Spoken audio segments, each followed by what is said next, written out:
my 20-week pregnancy update. I cannot believe I'm already halfway through this pregnancy. It's so crazy, especially because I'm probably over halfway, because my daughter, when I was pregnant with my first daughter, Grace, I never made it to my due date.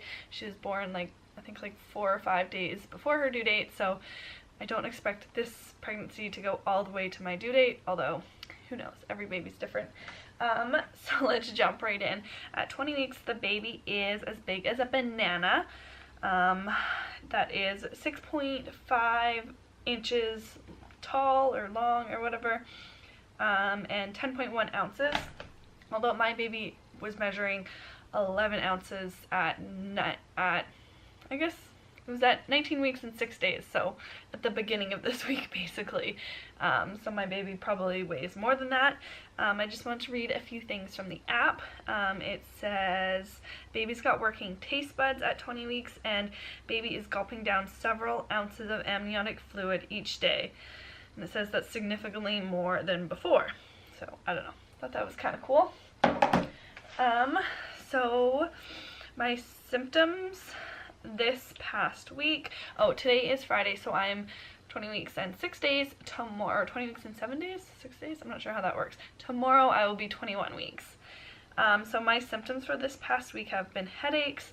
I'm not sure if that's fully pregnancy related or I just haven't been drinking enough water. I do really like water. I do drink a fair amount of water, but it is starting to get more summery out. It's like pretty warm for where I live, so I think that might be part of the headaches.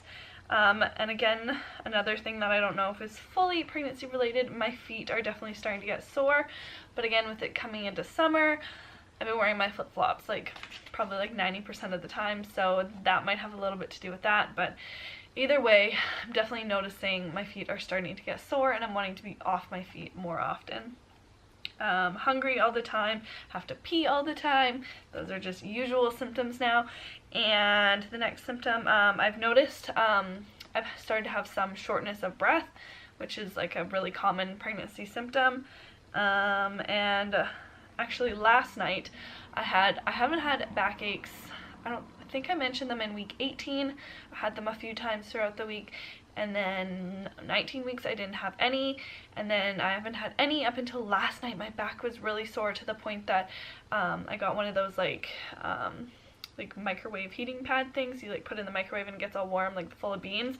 It was so sore that I actually used that.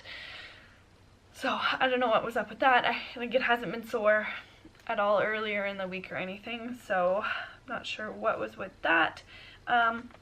On April 6th, which was 20 weeks and 1 day, the baby was the size of a venti iced coffee. So that seems huge to me. So obviously when they say a banana, they mean like a big banana. I always find the fruit is so hard to like gauge, like fruit or vegetables, because they're like, do you take an average one or like a large size or the small, you know, like fruit, it comes in all sizes, especially bananas. Sometimes you buy bananas that are like little tiny ones for like perfect for Grace, and sometimes they're huge.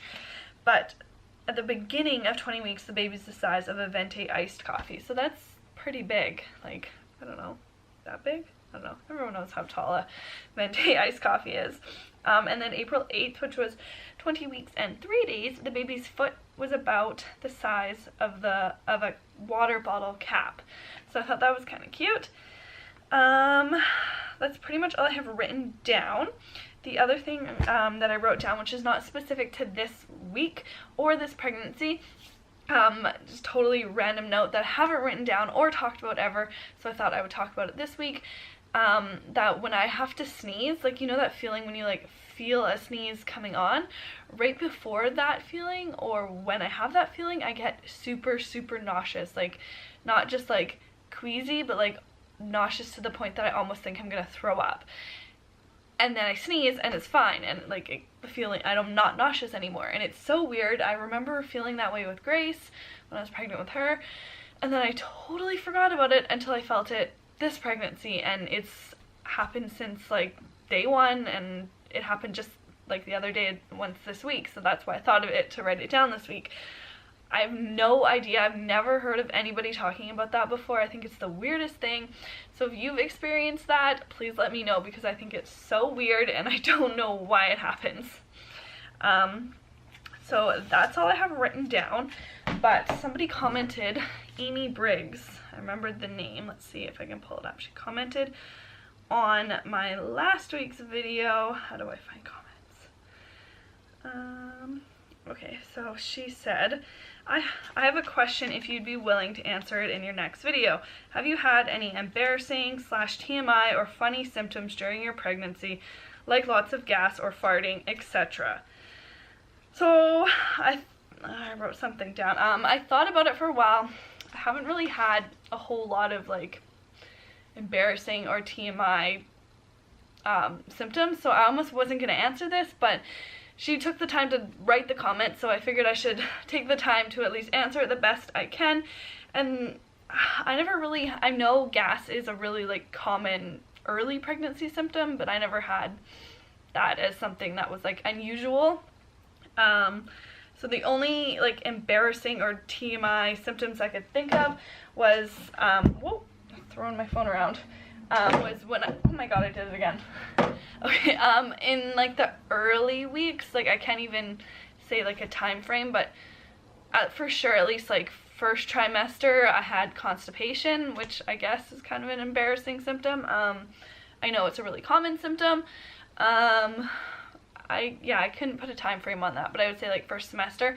And then the only other kind of embarrassing, if you want to call it that, symptom that I've had is sore nipples, which I had, I think, in my last pregnancy, but I count it's lasted longer this pregnancy than with Grace, but I count that too. I'm still breastfeeding.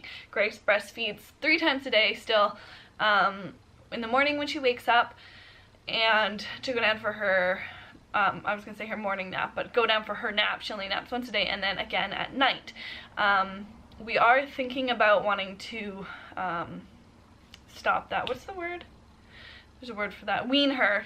We want to start weaning her. I can't decide which feeding to cut out first. Probably the nap. I have put her down a few times without feeding her, and my mom's put her down, my best friend's put her down, and she has gone down for them, not so much for my mom. Like, it just sort of depends, but if she's really tired, she will just go down. In the morning, I have like avoided the feed. When we had, I think a couple weeks ago, I talked about how we were looking after a little boy in the morning. One morning she got up and he was already there, and I just sat her down and gave her breakfast right away, and she was totally fine. She never asked for it.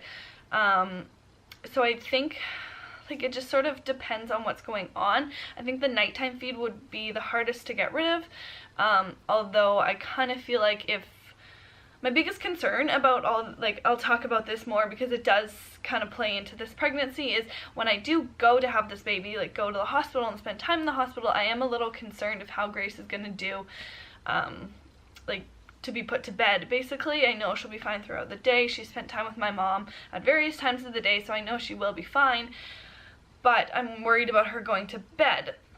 And I was worried about her getting up in the morning, but I think if I'm just not there and she gets up in the morning with my mom or whoever is looking after her and they just give her breakfast right away, I think she'll be totally fine, and I don't think she'll even really think about it because she won't see me, so it just won't even be a thing. The nap, I think she might do okay, but I am worried about her like going to bed.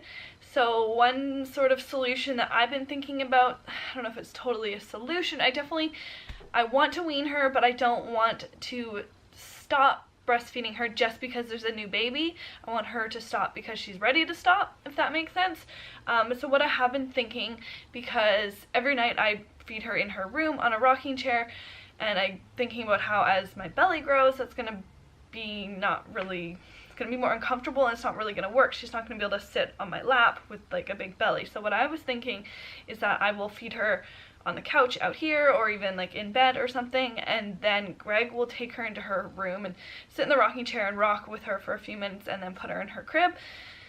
And hopefully that will sort of start to like disconnect the bedtime routine from the breastfeeding, if that makes sense. I don't know. If anyone has any tips on like that whole weaning or new baby, all of that stuff, let me know.